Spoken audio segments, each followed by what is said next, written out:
100 days and counting now, the new administration's report card, and it may differ from more neutral observers. We're looking at the crucial first 3 months and how effective Donald Trump's second effort has been this year. Plus, Jacksonville University with a reason to celebrate. The College of Law handing out diplomas for new lawyers for the first time. And construction is underway on one of two major projects at Jacksonville International Airport. We're talking about the timeline, the rationale, and the overall trends in aviation on This Week in Jacksonville. Thanks for joining us today. So President Donald Trump, 45th and now 47th president of the United States.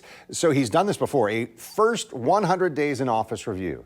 Rick Mullaney is with us in this segment. Our guest is the executive director of Jacksonville University's Public Policy Institute. The Trump administration says this has been the best 100 days of any presidential administration ever.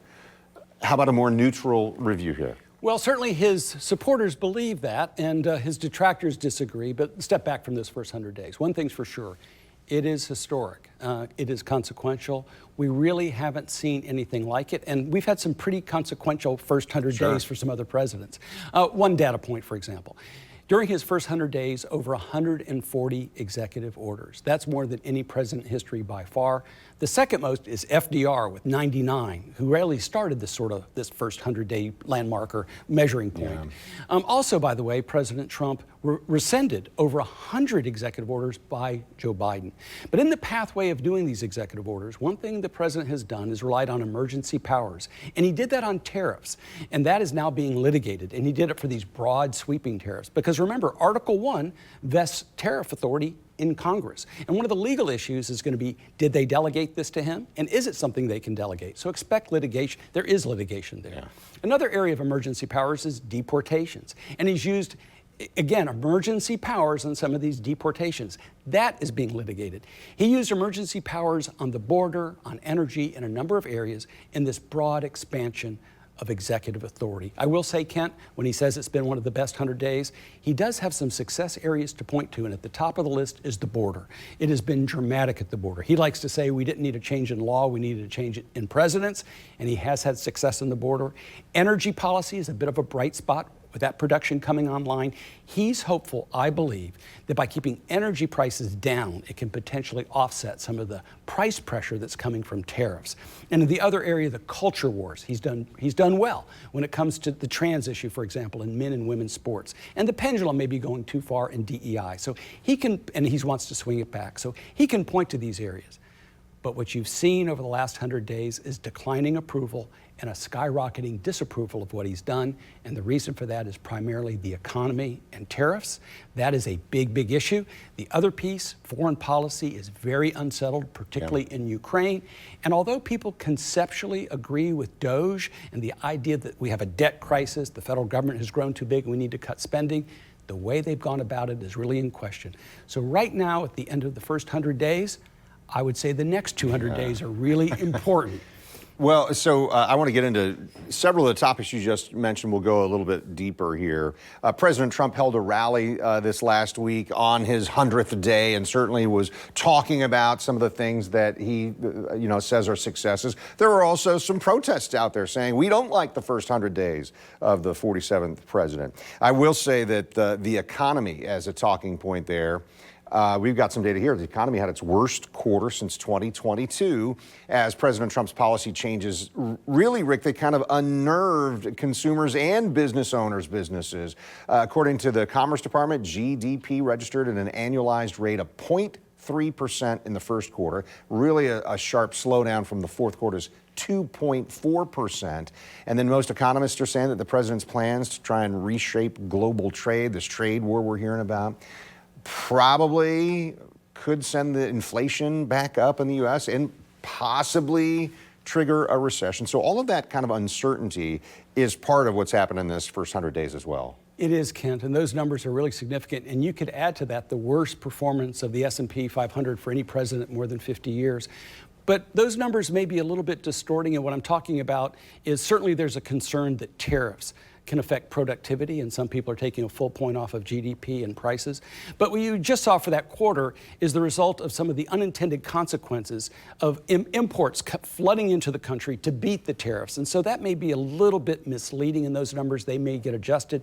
But if you step back and get away from the arguments and just look at the data suggests a bit of a challenge. The data in the stock market, particularly the S&P 500, the data on productivity, and the polling data that suggests the disapproval rating is rising.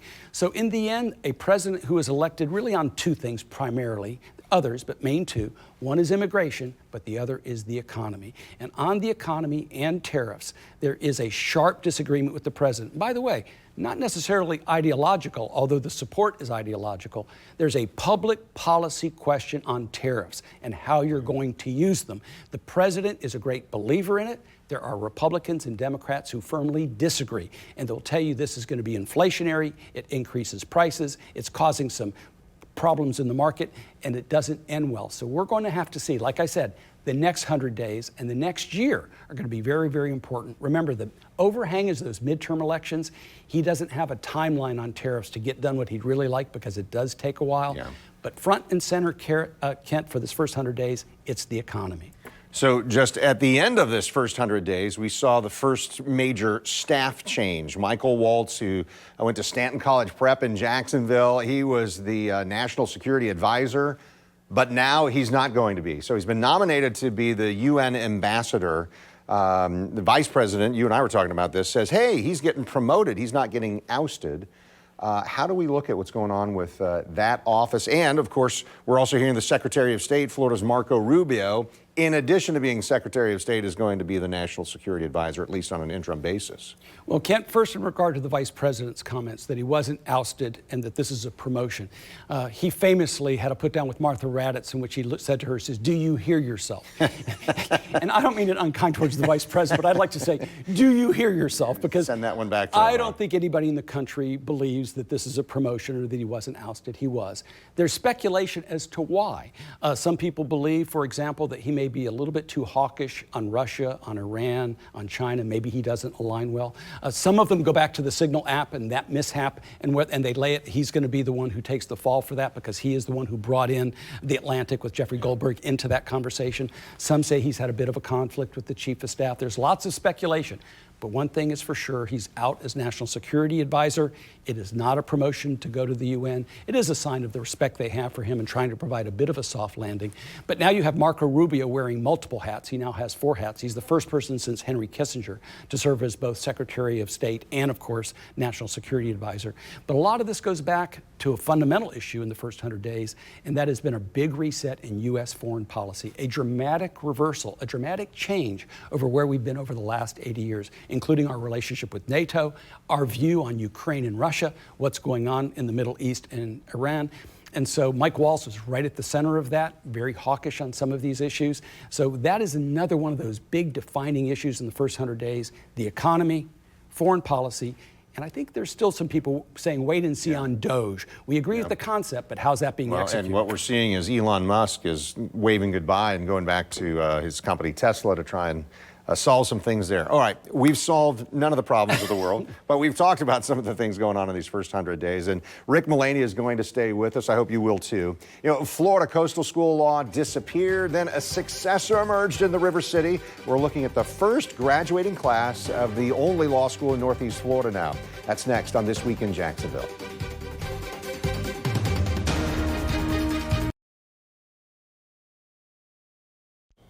You're watching This Week in Jacksonville with Kent Justice. Now, Rick Mullaney is still with us, and we're now joined by Nick Allard, who's the Dean of the College of Law at Jacksonville University. This is really exciting. The occasion for our conversation today, the inaugural graduating class from JU's College of Law. So 14 graduates, and Dean Allard, I've heard refer to them as the Fab 14.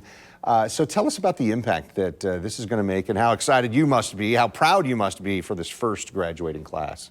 Well, they're tremendous. And what an experience we had at that commencement. They were appearing before their parents, the family, but so many community leaders who've invested in making this early success of the law school. And it was a wonderful moment, really. great excitement. Yeah, I can imagine. Rick and I had been talking about this. Rick, I just mentioned to you, I think Rick is one of your biggest fans. Well, first of all, I want to congratulate. He should be. I want to say to the founding dean, I want to congratulate you in 3 short years in really building one of the best law schools in the state of Florida. And there's now 78 students in the program. But here's my question. It was an exceptional graduation on Friday. And for you who saw those students for the very first moment 3 years ago, to them walking across the stage Friday, can you describe what that's like and what you see as the future for these students? Well, you heard me tell them, and this was off script, that I thank them for reminding me of the purpose and reminding all of us of the purpose of what we're doing. And in effect, we're planting trees whose shade and protection others will benefit from. And it's very rewarding to see that they've really stepped up in every way imaginable. I want to make an initial point.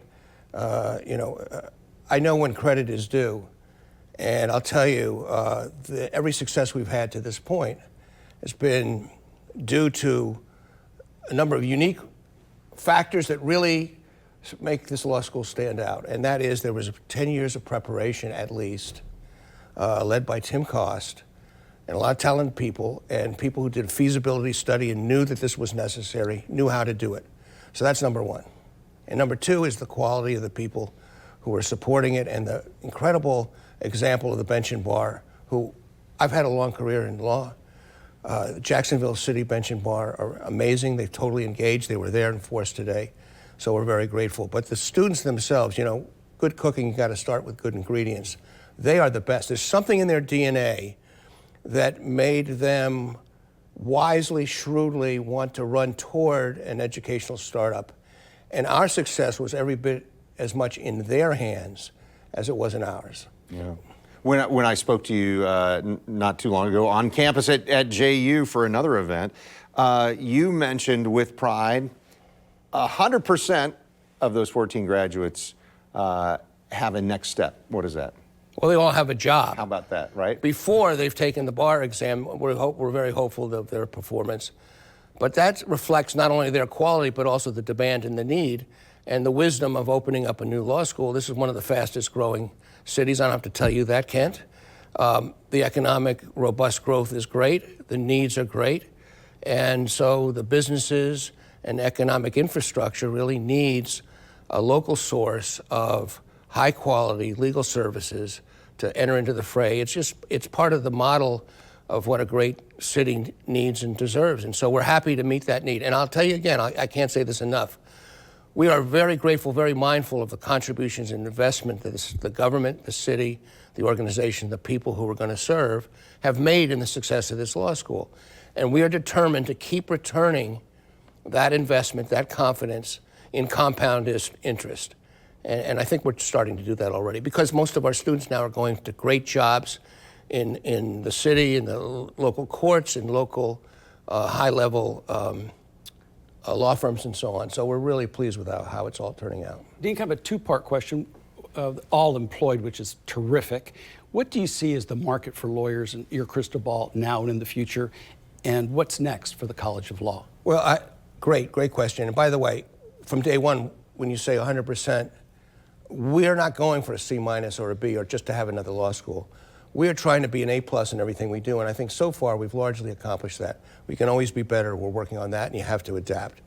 The market is unbelievable because right now across the United States, 20% higher applications to law school. Our applications are not 20%. They're over 300%. They're 300 times higher at this time, more than that, than we had last year. So there's a great demand. Now, should that be surprising? No. I mean, I mentioned Shakespeare today, and it's because I think that the chaos and the size of the things that people are dealing with in their daily lives are of Shakespearean proportion. And in those issues, lawyers are going to play a center role. They'll be front and center. And what are they going to be doing? Well, they're going to be doing work on matters that are important to people, that are small and large, they're routine, they're innovative. But basically what they're going to do, it boils down to this. It boils down to our graduates and lawyers throughout the United States are going to be instrumental in developing the rules and the procedures that enable us, because of our U.S. American constitutional rights to disagree and be different, to live in harmony together and prosper in peace with equal justice for all. That boils down all the legal rules that exist in the United States. That's the purpose, and that's what our students. And I think that the good judgment of the young people, and also not so young people, who are coming to our law school and other law schools across the country, that excites them. They want to make a difference. And we're certainly providing that opportunity here. Well, Dean Allard, we'll wrap up here, but as I understand it, 78 total students right now. And again, the law school just, I guess the initial offerings were less than 3 years ago. It was August of 2022 with that inaugural class. So congratulations on that. And obviously there's some reputational value, not just for Jacksonville University, but for the city of Jacksonville to have a law school that obviously, as you said, is working on A+, delivering A+ service, not something less than that. Dean Allard, thank you so much for your time. Thanks for having me. It's a pleasure. Yeah, thank you. All right, so when we come back, the latest on what's happening at the airports around the area. Mark Vanlow is our guest. Stay with us for This Week in Jacksonville.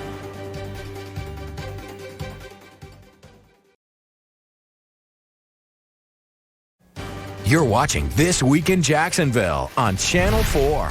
Thanks for staying with us today. This week, I spoke with Mark Vanlow. He's the CEO at the Jacksonville Aviation Authority. Our conversation included the timeline for new construction at JAX, how popular that airport is for travelers across the country, and how local airports are preparing for the next era of pilots. It's funny how cyclical it is. During the pandemic, we saw the supply chain issues, and guess what? We're seeing them now. We're seeing European air travel down 12% because of the economic uncertainty of America. So Europeans aren't coming here. We're seeing Canadian drop off in travel. And then we're seeing supply chain, our steel, aluminum from Canada. We get aggregate from Mexico, comes on a train. So all those things affecting the construction projects in Florida. Luckily, we got ahead of all this, and we had all this ordered with our contractors and set prices last year. So we are good, and I'll knock on wood. So because of those agreements earlier, those contractors, okay, that's the price we agreed on, we're going to do it for that, or are they adjusting prices up as costs go up? For the most part, they are agreeing to those prices because they ordered it. The steel was being manufactured and produced and shipped here, and it's here already, so we've already paid for that. But in the future, there are some issues, maybe with some concrete material, they may have to adjust prices. Mark, our guest last week on the podcast, Jack Hannania, and we talked about the auto industry and certainly imports and tariffs and those sorts of things. Are tariffs, are they poised to make an impact on what the airport's trying to do? Not with construction, but like I said earlier, air travel. Yeah. You know, maybe the U.S. isn't looked at as a friendly country to take a vacation anymore. You know, we heard the Prime Minister of Canada telling Canadians, don't go to Florida for your summer break, stay in Canada. So we're hoping that they don't listen and they come to see us in Florida. Come on, summer in Canada is probably nice. I've been to Canada in summer. It was lovely weather. And many of those Canadians own property here. So we know they want to come here. Yes.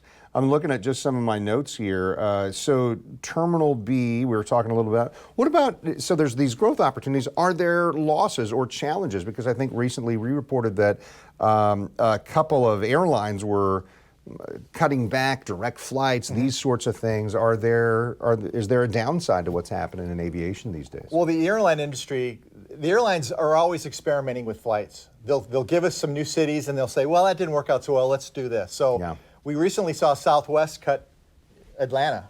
You know, a few years ago, How can you do that? They went into Atlanta to compete with Delta.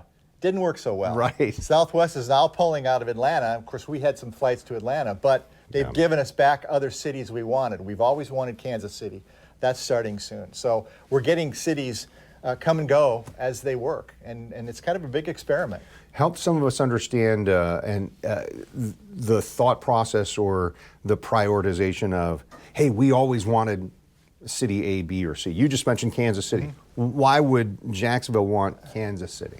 This is very clever, and a lot of people don't realize this. We already know where you travel. The Department of Transportation keeps statistics.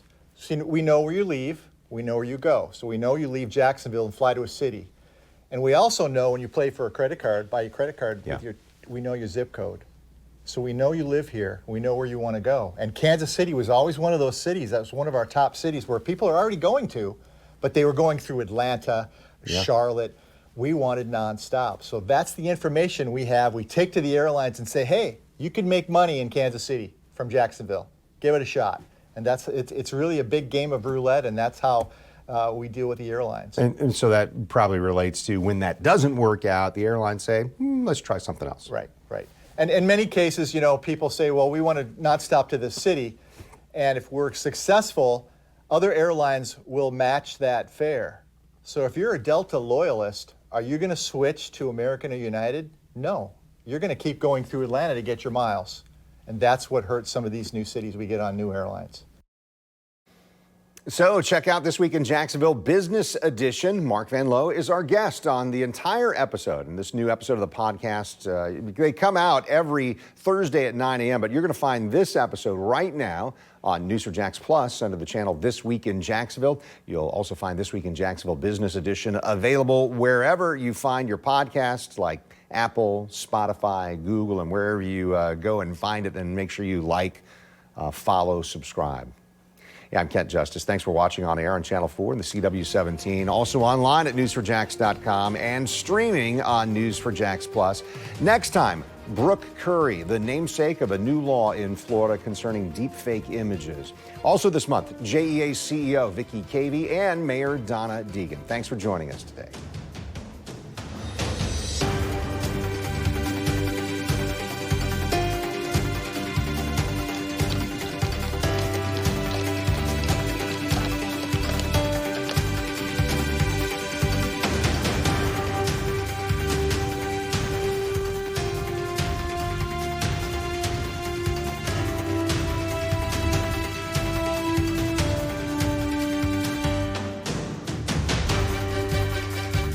See why every day more people are choosing News4Jax, Northeast Florida and South Georgia's #1 source for local news.